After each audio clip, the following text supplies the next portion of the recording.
Francisco Mejorada ha publicado el poemario Yarabí and Roll. Francisco ha aceptado la entrevista, cosa que le agradecemos.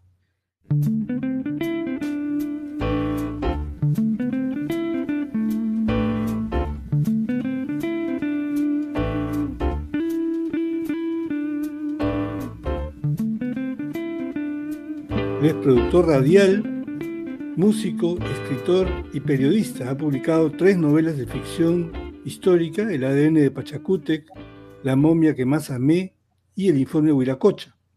Como músico publicó 3 discos de canción andina contemporánea.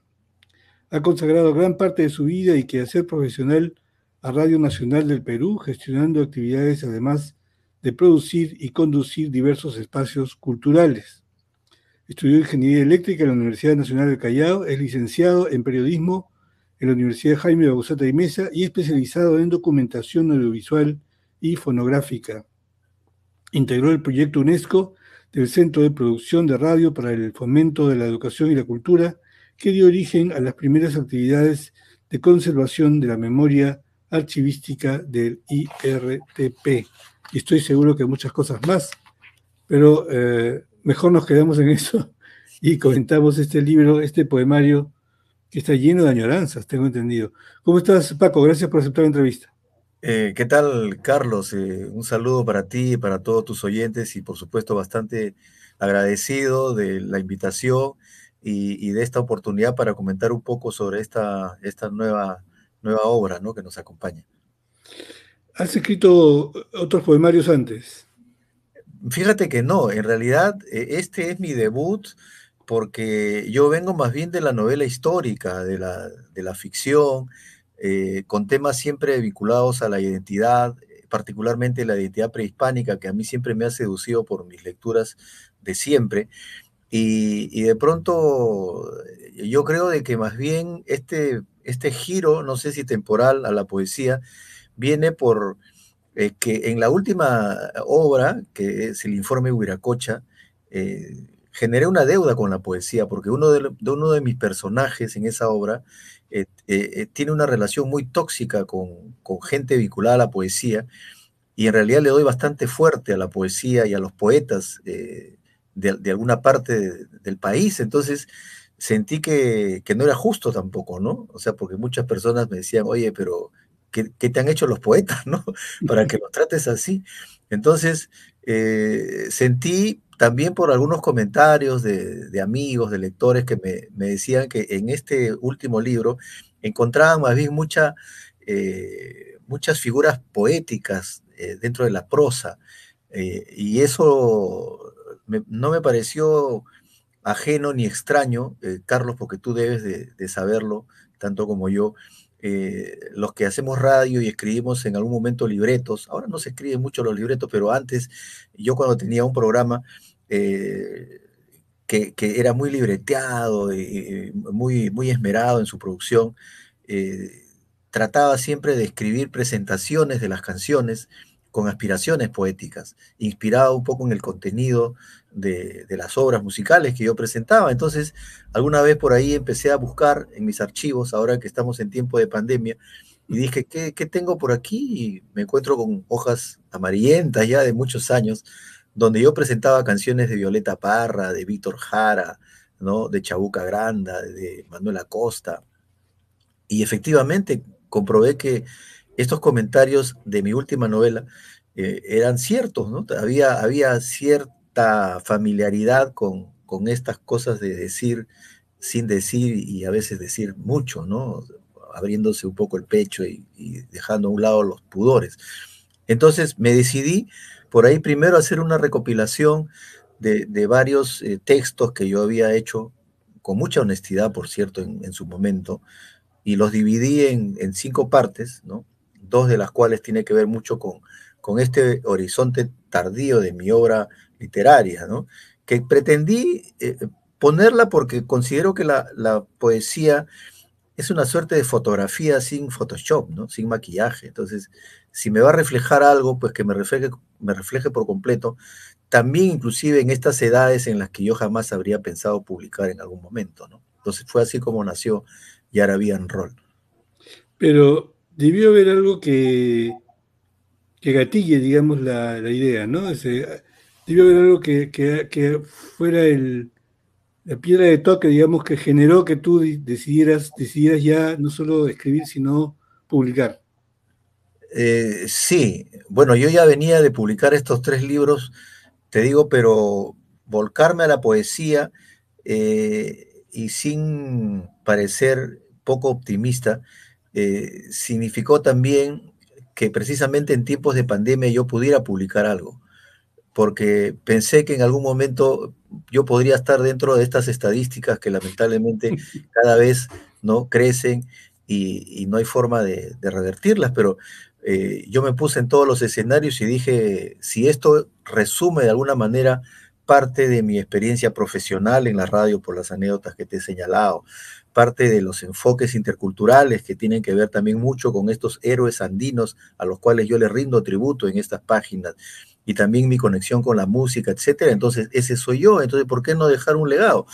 Y espero que vengan otros libros, por supuesto, pero ese efecto gatillador que tú señalas tal vez estuvo en esta preocupación, ¿no? Que hemos tenido todos de dejar de repente algo, ¿no? Siempre.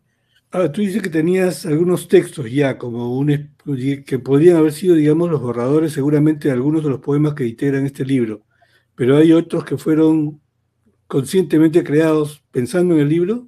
Sí, sin duda, sin duda. Yo rescato mucho este capítulo que se llama Cenotafios Andinos, donde trato un poco de reverdecer esta, eh, bueno, lo que podría llamarse pues una poesía de, de historia, ¿no? Que alguna vez la hizo Tulio Mora incluso, ¿no? En Cementerio General, y que he visto que es muy poco alimentada, lamentablemente. Yo considero que la poesía también debe ser un vehículo de conciencia, ¿no? Siempre y cuando uno lo haga sin un afán, digamos, premeditado de serlo, sino porque fluye de forma natural. En mi caso, eh, hablar de Pachacútec, hablar de Cahuide, hablar de Tupac Amaru, de Micaela Bastida, es un acto casi como respirar, ¿no? Porque en realidad he estado y estoy muy comprometido con temas de historia.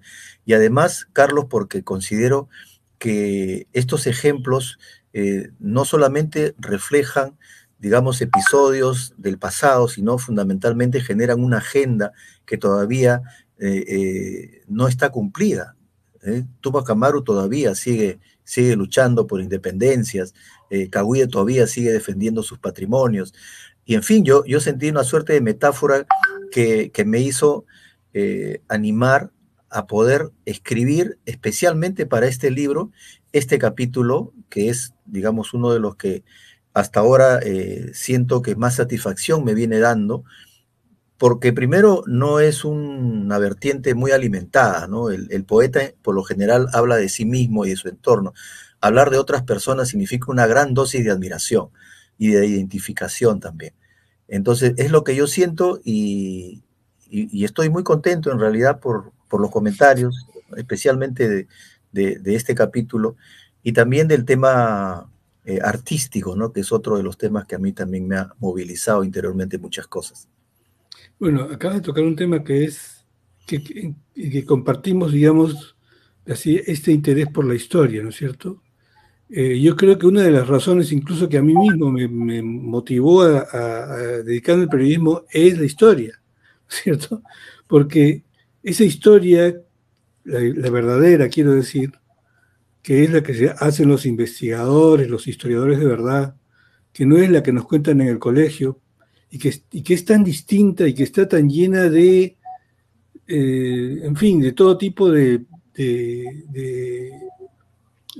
situaciones complejas, difíciles, como es el Perú, ¿no es cierto? Y que te ayudan a Así es. comprender de manera más real y más concreta qué cosa, qué es nuestro presente, ¿no es cierto? Y yo creo que esa es una fascinación que difícilmente se acaba, ¿no es cierto? Entonces me imagino que tú estás en esa misma sintonía, vamos a decir. Sí, sí, es verdad. O sea, cada libro, y tú lo vas a comprender muy bien, cada libro que uno descubre te conecta a otro libro y al final uno termina sin querer haciendo una investigación, ¿no? Es lo que me ha pasado cuando he escrito los libros anteriores y en este afán de querer un poco reforzar esa línea que yo he mantenido, eh, encontré pues muchos episodios que, como tú lo dices, no son muy conocidos, ¿eh? No son muy conocidos y de alguna manera están hasta cierto punto mitificados por una historia oficial que intenta, digamos, mostrar una parte de las cosas con algún sesgo también, por supuesto, ideológico, ¿no? Entonces, a mí me pareció por ejemplo, el tema de los incas, ¿no? Yo he escrito mucho a los incas, pero también he escrito mucho a los enemigos de los incas. Por ejemplo, hay un verso que le hago al líder Chanca, ¿no? Entonces, y esto un poco también para mostrar de que no, esto no es un libro cusqueñista, ni mucho menos. Y de otro lado también, por ejemplo, intento hablar del Taquionjoy, que contrariamente a lo que muchos piensan que fue un movimiento religioso para retornar al Tahuantinsuyo, no hay nada más equivocado. El Taquionjoy no quería retornar al Tahuantinsuyo, sino a las fuentes primigenias mucho más anteriores al Tahuantinsuyo, Exactamente. ¿no? A resurgir las huacas del Titicaca y de Pachacama que no fueron vencidas por los conquistadores. ¿No? Y es decir, reivindicar un tiempo en que había más bien una diversidad cultural que convivían absolutamente en paz, ¿no? Antes del imperio guerrero de los Huari, por supuesto. Pero este resurgimiento del Taquionjoy evocaba ese momento, ¿no? Auroral de las culturas andinas que coexistían en un escenario realmente totalmente distinto al de antes de la llegada, al de después de la llegada de los incas. Entonces, fíjate todo esto que uno lo descubre en los textos y en las lecturas de contraste, poder finalmente decantarlo en unos textos poéticos, si se quiere, a mí me pareció un reto, ¿no? Y después me pareció una delicia. Yo he disfrutado mucho, Carlos, escribiendo cada uno de estos pasajes, porque yo sentía recordar cuando me emocionaba leyendo algunos de estos episodios, ¿no? Por ejemplo, hay un verso a Quiso Yupanqui.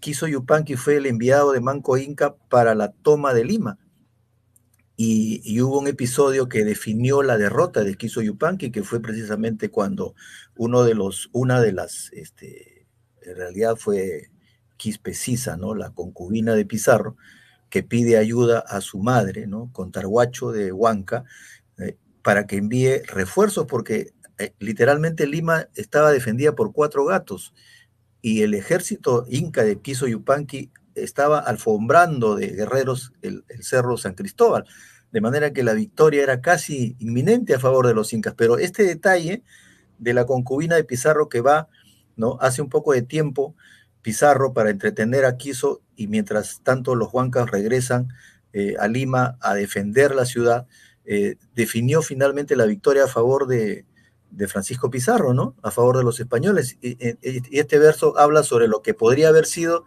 de no haber venido esta ayuda del Curacajo Huanca. Entonces, ahí apareció una suerte digamos, de historia abreviada, ¿no?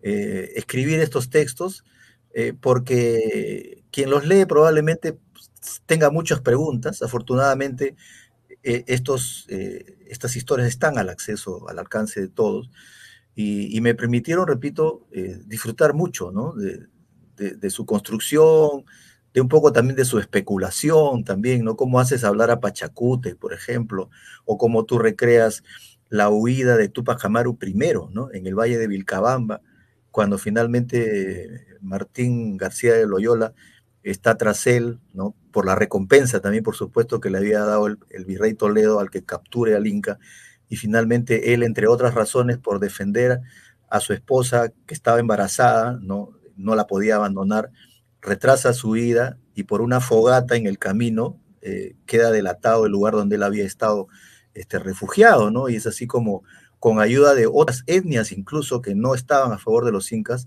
finalmente Túpac Amaru primero es capturado, ¿no? Y ahí yo intento también hacer una suerte de reivindicación porque se conoce mucho la epopeya de Túpac Amaru II, ¿no? Que claro que es muy importante. pero Túpac Amaru primero también lo fue, ¿no? Acuérdate que es a partir de su sacrificio que habría empezado incluso a gestarse el mito de Incarri, ¿no? La cabeza reconstruirá su cuerpo y volverá a resurgir nuevamente el orden anterior. Es decir, hay mucho mundo detrás de todas estas palabras, estos versos, ¿no? Yo me he sentido muy a gusto, Carlos, escribiéndolo y compartiéndolo, por supuesto, ¿no? Primero con los amigos, que son los primeros que te leen, ¿no? Y después ya animado por Editorial Caja Negra. Yo estoy muy agradecido con el grupo Editorial Caja Negra, con Claudia Ramírez y todo su equipo, porque les presenté la idea y la hicieron propia de inmediato y me dijeron, bueno, vamos con el proyecto, y fue así como nació Yarabian Roll, ¿no? Hay otro capítulo que más bien se ocupa de los recuerdos muy personales tuyos. Ah, sí, el primero, ¿no? Serranío. Ujú. Sí, era inevitable empezar por el comienzo, ¿no? Por la infancia que te cala tan hondo, ¿no? En sus experiencias, en sus primeras impresiones, ¿no? En sus primeras búsquedas. Yo fui muy marcado por una zona del Ande limeño que se llama Chiuchín, que es un lugar donde hay baños termales de mucha importancia, incluso de mayor efecto curativo que los de Churín, que son más promocionados. Y Chiuchín está a pocos kilómetros, a 17 kilómetros, siguiendo la cuenca del río Checras. Y ahí yo pasé gran parte de mi infancia. Y yo tenía, y todavía tengo una deuda con Chiuchín, ¿no? Porque si yo tendría que haber reflejado algo de mis afectos, de mis amores aurorales, sin duda, Chiuchín se encontraría entre ellos, ¿no? Sin ¿Tú duda. naciste en Chiuchín? No, fíjate, yo nací en Huacho, pero mi padre y toda la familia de mi padre es de Chiuchín, ¿no? Son, o sea, antepasados, ¿no? Se dice yacta, por ejemplo, los que han nacido en un pueblo y sus antepasados son de ese pueblo, ¿no? Se dice yacta. Mi padre es un yacta de Chiuchín, ¿no? Entonces, yo más bien no nací ahí, pero como él me llevaba permanentemente, este lugar me grabó mucho los afectos, porque en la sierra la familia te quiere distinto, además, ¿no? Yo no sentí los apapachos, los besos, ¿no? De las abuelas tan cariñosas, sino en Chiuchín. Entonces, para mí, afectivamente me marcó mucho. Me sentí muy querido de niño en Chiuchín, ¿no? Muy engreído también, ¿no? Porque yo era el hijo, pues, del padre que iba y era la novedad. Entonces, y todo eso parece que hay una memoria oculta que uno al final, pues, la exuda a través de todos estos, de todas estas expresiones artísticas, literarias, ¿no? Por ahí trato de encontrar una explicación, pero sin duda Chiuchín me marcó muchísimo, bastante. Y Chiuchín es debe ser un pueblo pequeñito.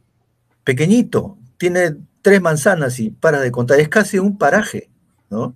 Es casi un paraje, pero fíjate, tiene más bien una zona, casi es un valle también muy pequeño, ¿no? Donde hay una pequeña ganadería, hay también actividad agropecuaria, pero yo no necesitaba de más, porque además ahí estaba mi familia, estaban mis primos, yo podía jugar con gente de mi edad, ¿no?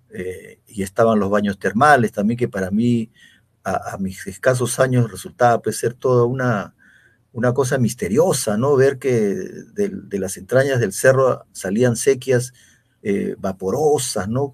Salían las nubes de las aguas y tenía un olor impresionante, y la gente pues no entraba como yo había visto en la costa a una piscina a chapalear, a nadar, ¿no? No, ahí en los baños termales, y tú debes saberlo, uno entra más bien a reposar, ¿no? A remojarse, sí. Claro, así, porque también no se puede hacer más porque el calor del agua. Y todo eso me pareció muy, primero raro y después muy seductor también, ¿no? Claro, porque, digamos, la infancia en el contexto así que el que tú me cuentas es absolutamente distinta a haber pasado una infancia en Lima, quiero decir, con toda la libertad, con toda la seguridad, con toda la eh, amplitud que tú quieres, digamos, nadie te pone un límite, ¿no es cierto? Exacto, exacto. Nadie te pone un límite. Tú estás en una zona de confort en realidad, ¿no? Y la pasas bien. pero la vida en estos primeros arranques a veces requiere que tú tomes algunos riesgos, ¿no? Yo recuerdo mucho, por ejemplo, la primera vez que monté a caballo, la primera vez que pude arriar o ordeñar una vaca, y esas cosas que son inusuales para uno, pues finalmente terminan siendo primero impresionantes y después uno lo va interiorizando y siente que ahí hay un valor, ¿no? Un valor que te genera también una continuidad, digamos, cultural con tus antepasados, ¿eh?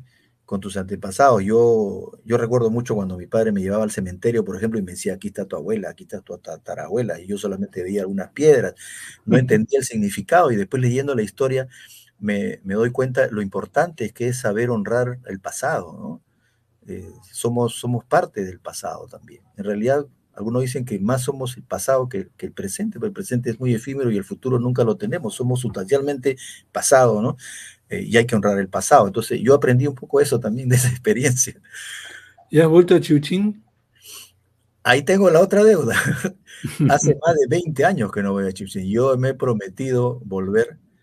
Ese encuentro debe ser muy impresionante, te juro, porque quiero hacer también a partir de esta publicación una suerte de pequeño ciclo de videopoemas. Y ese va a ser el gran pretexto para poder ir a Chiuchín y poder grabar algunos versos que están aquí dedicados a Chiuchín, ¿no? Esas horas interminables, por ejemplo, al lado de la abuela, en estas noches donde no había alumbrado eléctrico. Ahora ya hay alumbrado eléctrico en Chiuchín, ahí hay televisión, hay cable, ya un poco la cosa ha cambiado, pero yo estoy tomando la foto de probablemente 40 años o 50 años atrás, ¿no?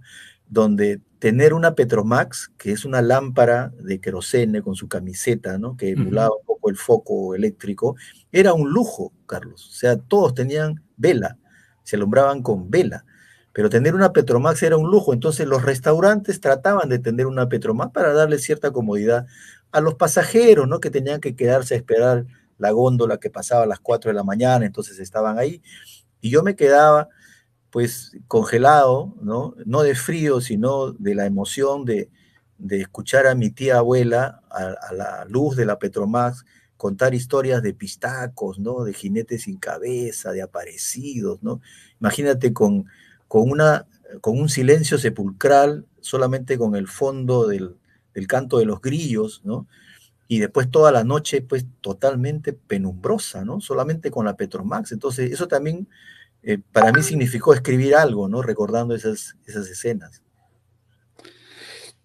Hay además algo que me gustaría mencionar, o no dejar de mencionar, y es el título del libro, Yarabí and Roll. Yarabí es este género tan, que es tan añorante, digamos, ¿no es cierto?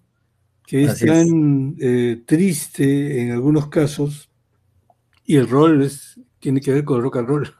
Sí, ¿No sí, es cierto? Que además refleja un poco tu vena musical, ¿no es cierto? ¿Cómo, exacto. cómo, cómo compaginaste esto? Sí, yo quería de alguna manera mostrar de que este libro tiene un contenido muy heterogéneo, pero que a pesar de ser heterogéneo por los temas nostálgicos, por los temas históricos, etcétera, había un común denominador, ¿no? Que es la insatisfacción y la rebeldía. En ese sentido, el rock and roll sigue siendo una bandera, digamos, de libertad, ¿no? De absoluta libertad. Es un género que creció sin moldes, que creció sin parámetros, y esto unido al yarabí, que más bien es un género quejumbroso, es un género más bien en cierto punto lastimero y poético, pero sobre todo es una expresión prehispánica, incluso porque viene del antiguo jarabi, ¿no? Jarabi, después yarabí, y no deja de ser también rebelde, ¿no? Ahí están los versos de Mariano Melgar, etcétera. Entonces me pareció una unión feliz y absolutamente compatible, ¿no? Llamar yarabí and roll, porque también me lo dijeron cuando estaba haciendo un poco la antesala de la publicación, de que algunos versos podrían ser yarabís, ¿no? Podrían llevarse al yarabís. Entonces están ahí como esperando su música. No sé si otros se podrían volver rock, de repente es más difícil, pero sí Yarabí. Entonces sentí que ahí había un maridaje bien interesante y no lo dudé en un instante, no dije, bueno, que se llame Yarabí and Roll, ¿no? Para terminar, ya se nos cumple la hora. ¿Podrías leer algún poema de tu libro? Claro, Yo sé que es claro, difícil pedirte uno, solo uno, pero sí, bueno, yo, a ver, a lo voy mejor a uno de leer, los... sí, el Taquionjoy, ¿te Ok. parece? Sí, justo había comentado sobre que el Taquionjoy es un movimiento religioso, ¿no? Juan Chogne, Ujú. simultáneo casi a los episodios rebeldes de los incas en Vilcabamba. Que volaba en una canasta acompañado por dos Marías, ¿no es cierto? Imagínate. ¿No? Pero no fue un retorno necesario al Tahuantinsuyo, no había Ujú, ese ujú, objetivo, sino ujú. mucho más atrás, Claro, porque las huacas de pronto se convertían en hombres, ¿no? O sea, claro, claro. los hombres pedían que las huacas dejasen de habitar los arroyos, los árboles, los animales, y se introdujeran en la existencia humana, de manera que ahí también hay una suerte de judeocristianismo, ¿no? Porque era Dios quien habitaba el hombre, ¿no? O sea, el Huaca te llegaba a habitar y tú te convertías en Dios también, ¿no? Entonces, esto dice así, está aquí Onjoy. He ayunado por 5 días, solo de chicha se han mojado mis labios. Me he despojado de mi nombre cristiano. He quemado mis ropas extranjeras, he nauseado sus comidas, me he pintado el rostro una vez más. El cóndor vierte su sangre en mis oraciones, incienso, agobio, quechua, piedra cansada, piedra, voces intactas, aleteos viejos, multitudes lejanas. ¿Dónde estará el que aún no ha llegado? Refriega de espíritus en el péndulo de regreso, como desaprender de memoria un Padre Nuestro sobre la bosta y el cascajo de la efigie derruida. La osadía de un Dios cristiano que no nos hizo, pero bebe de nuestro sudor. Finalmente, llego hasta mí. Soy de nuevo el altar que me contiene. En la hoguera de mis miedos se eleva frugal la última duda. Ya casi, el que empuña el muyo estará listo. Tumulto de cuerpos divinizados, habitácula de soberanías, baile frenético para cruzar el Hades, y allá voy, cantando los rezos a la victoria. Ahora, háblame de tus cosas, abandona los árboles, las fuentes, las piedras, y entra en mí. Taquión. Gracias. Perfecto. Muchísimas gracias, Paco. Paco Mejorada, Francisco Mejorada, autor de el poemario Yarabí and Roll. Ya se ha presentado, ¿no? Sí, ya se presentó en Caja Negra. Este sábado a las 6:30 estamos en la Feria del Libro de la Ciudad Bicentenario, en el Parque Candamo de Pueblo Libre, ¿no? A las 6:30. Y también para los que quieren adquirir el libro, está en Ciudad Librera, está en Comunitas, en El Virrey, bueno, está en todos los sitios que distribuye Editorial Caja Negra. Muchas gracias, Carlos. Gracias nuevamente.